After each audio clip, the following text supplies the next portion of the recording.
कामाख्या मंदिर 51 शक्तिपीठों में से एक है। भारत में शायद ही कोई ऐसी जगह होगी जो कामाख्या मंदिर जितनी रहस्यमयी और मायावी हो। यह मंदिर गुवाहाटी से 8 किलोमीटर दूर कामागिरी नीलांचल पर्वत पर स्थित है। इसे अलौकिक शक्तियों और तंत्र सिद्धि का प्रमुख स्थल माना जाता है। जब माता कामाख्या का मासिक चक्र चलता है तो उस जल में पानी की जगह रक्त का रिसाव होता है, जैसे कि घटना किसी अन्य महिला के साथ होती है। इसी प्रकार माता कामाख्या मंदिर की यह प्रसिद्धि है कि जब तक माता रजस्वला होती हैं, तब मंदिर में प्रवेश वर्जित रहता है। इस दौरान पास में स्थित ब्रह्मपुत्र नदी का पानी 3 दिन के लिए लाल हो जाता है। ऐसा कहते हैं कि पानी का ये लाल रंग कामाख्या देवी के मासिक धर्म के कारण होता है। मंदिर के कपाट बंद होने के पहले यहाँ सफेद सूती वस्त्र बिछाया जाता है और जब 3 दिन बाद कपाट खोले जाते हैं तब यह वस्त्र माता की रज के कारण रक्त जैसे लाल हो जाते हैं और इस दिव्य प्रसादी वस्त्र को अंबुबाची वस्त्र कहा जाता है। इस लाल कपड़े वस्त्र को अंबुबाची मेले में आए भक्तों को प्रसाद के रूप में बांटा जाता है। चौथे दिन ब्रह्मा मुहूर्त में माता को स्नान करवाकर उनका श्रृंगार किया जाता है और मंदिर के कपाट खोल दिए जाते हैं। कपाट खुलते ही दर्शन के लिए यहाँ भक्तों की भीड़ मंदिर में उमड़ पड़ती है। मंदिर प्रांगण में योनि रूपी की एक समतल चट्टान है जिसकी पूजा व आराधना की जाती है। कहते हैं कि यहाँ हर किसी की कामना सिद्ध होती है। इसी कारण इस मंदिर को कामाख्या देवी का मंदिर कहा जाता है। कामाख्या देवी की सवारी सर्प है। यहाँ पर प्रत्येक वर्ष आषाढ़ माह में अंबुबाची का मेला लगता है। यह मंदिर 3 हिस्सों में बना है। इसका पहला हिस्सा सबसे बड़ा है, जहाँ पर हर किसी को जाने नहीं दिया जाता है। दूसरे हिस्से में माता के दर्शन होते हैं, जहाँ एक पत्थर से हर समय पानी निकलता है। कहते हैं कि महीने में एक बार इस पत्थर से खून की धारा निकलती है। ऐसा क्यों और कैसे होता है, यह आज तक किसी को पता नहीं है। मान्यता है कि 3 दिन देवी मासिक धर्म से रहती है। कहा जाता है कि यही जगह है जहाँ सती देवी का योनि भाग गिरा था। यह मंदिर सती देवी की योनि का प्रतिनिधित्व करता है। सती देवी के स्वत्याग से क्रोधित होकर भगवान शिव ने विनाश का नृत्य अर्थात तांडव किया था। साथ ही उन्होंने पूरी धरा को नष्ट करने की चेतावनी भी दी थी। इसे देखते हुए भगवान विष्णु ने सती देवी के शरीर को अपने चक्र से 51 टुकड़ों में विभाजित कर दिया। शरीर का हर हिस्सा पृथ्वी के अलग अलग हिस्से में जाकर गिरा। कामागिरी वह जगह है जहाँ देवी का योनि भाग गिरा था। यह भी कहा जाता है कि यहाँ सती देवी भगवान शिव के साथ आया करती थी। तांत्रिकों की देवी कामाख्या देवी की पूजा भगवान शिव के नववधू के रूप में की जाती है, जो कि मुक्ति को स्वीकार करती हैं और सभी इच्छाएं पूर्ण करती हैं। काली और त्रिपुर सुंदरी देवी के बाद कामाख्या माता तांत्रिकों की सबसे महत्वपूर्ण देवी है। मंदिर के गर्भगृह में कोई प्रतिमा स्थापित नहीं की गई है। इसकी जगह एक समतल चट्टान के बीच बना विभाजन देवी की योनि को दर्शाता है। एक प्राकृतिक झरने के कारण यह जगह हमेशा गीला रहता है। इस झरने के जल को काफी प्रभावकारी और शक्तिशाली माना जाता है। ऐसी मान्यता है कि इस जल के नियमित सेवन से बीमारियां भी दूर होती हैं। महिला योनि को जीवन का प्रवेश द्वार माना जाता है। यही कारण है कि कामाख्या को समस्त निर्माण का केंद्र माना गया है। पूरे भारत में रजस्वला यानी मासिक धर्म को अशुद्ध माना जाता है।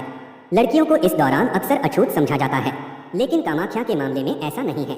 अंबुबाची या अंबुबाची मेला को अमेती और तांत्रिक जनन क्षमता के पर्व के रूप में भी जाना जाता है। अंबुबाची शब्द की उत्पत्ति अंबु और बाची शब्द से हुई है। अंबु का अर्थ होता है पानी, जबकि बाची का अर्थ होता है उत्फुल्लन। यह पर्व स्त्री शक्ति और उसकी जनन क्षमता को गौरवान्वित करता है। इस दौरान यहाँ बड़ी संख्या में श्रद्धालु आते हैं, जिससे इसे पूर्व का महाकुंभ भी कहा जाता है। अक्सर यह सोचा जाता है कि तंत्र विद्या और काली शक्तियों का समय गुजर चुका है, लेकिन कामाख्या में आज भी यह जीवन शैली का हिस्सा है। अंबुबाची मेला के दौरान इसे आसानी से देखा जा सकता है। इस समय को शक्ति तांत्रिक की दृष्टि से काफी महत्वपूर्ण माना जाता है। शक्ति तांत्रिक ऐसे समय में एकांतवास से बाहर आते हैं और अपनी शक्तियों का प्रदर्शन करते हैं। इस दौरान वे लोगों को वरदान अर्पित करने के साथ साथ जरूरतमंदों की मदद भी करते हैं। इस क्षेत्र के आसपास कई तांत्रिक मंत्र पाए गए हैं, जिससे स्पष्ट है कि कामाख्या मंदिर के आसपास इसका महत्वपूर्ण आधार है। ऐसा माना जाता है कि अधिकांश कौल तांत्रिक की उत्पत्ति कामापुरा में हुई है। सामान्य धारणा यह है कि कोई भी व्यक्ति तब तक पूर्ण तांत्रिक नहीं बन सकता जब तक कि वह कामाख्या देवी के सामने माथा न टेके। तंत्र विद्या अच्छाई के लिए और बुराई के लिए ऐसा कहा जाता है कि कामाख्या के तांत्रिक और साधु चमत्कार करने में सक्षम होते हैं। कई लोग विवाह, बच्चे, धन और दूसरी इच्छाओं की पूर्ति के लिए कामाख्या की तीर्थ यात्रा पर जाते हैं। कहते हैं कि यहाँ के तांत्रिक बुरी शक्तियों को दूर करने में भी समर्थ होते हैं। हालांकि वह अपनी शक्तियों का इस्तेमाल काफी सोच विचार कर करते हैं। यहाँ पर पशुओं की बलि दी जाती है। बकरे और भैंस की बलि तो यहाँ आम बात है। हालांकि किसी मादा पशु की बलि पूरी तरह से वर्जित है। इसके अलावा कामाख्या माता को प्रसन्न करने के लिए आप कन्या पूजन और भंडारा करा सकते हैं, जिससे आपकी हर मनोकामना पूरी हो सकती है। मंदिर के आसपास रहने वाले अघोरी और साधु के बारे में कहा जाता है कि वे काला जादू और श्राप से छुटकारा दिलाने में समर्थ होते हैं। मुख्य मंदिर जहाँ कामाख्या माता को समर्पित है, वहीं यहाँ मंदिरों का एक परिसर भी है जो 10 महाविद्या को समर्पित है। ये महाविद्या हैं माता मातंगी, माता कमला, माता भैरवी, माता काली, माता धूमावती, माता त्रिपुर सुंदरी, माता तारा, माता बगलामुखी, माता छिन्नमस्ता और माता भुवनेश्वरी। यहाँ भगवान महादेव के भी 5 मंदिर हैं। आदि भगवान अघोरा, भगवान केदारेश्वर, भगवान अमृतसोस्वरा, भगवान कामेश्वर, भगवान सिद्धेश्वरा मंदिर स्थित है। इससे यह स्थान तंत्र विद्या और काला जादू के लिए और भी महत्वपूर्ण हो जाता है।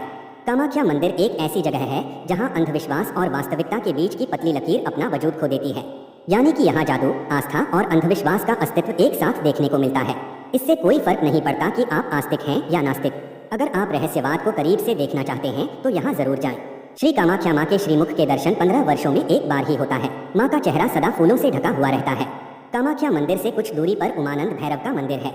यह मंदिर ब्रह्मपुत्र नदी के बीच में टापू पर स्थित है। उमानंद भैरव ही इस शक्तिपीठ के भैरव हैं।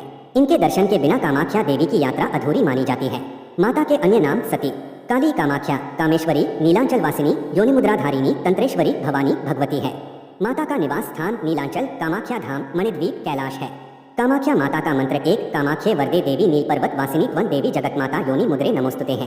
कामाख्या माता का मंत्र 2 कामाख्ये काम संपन्ने कामेश्वरी हरप्रिय कामना देही में नित्य कामेश्वरी नमोस्तुते है। माँ के अस्त्रों के नाम त्रिशूल, चक्र, गदा, शंख, डमरू, खड्ग, तलवार, धनुष बाण, ढाल और कमल है। माँ के जीवन साथी का नाम कामेश्वर, शिव का रूप है।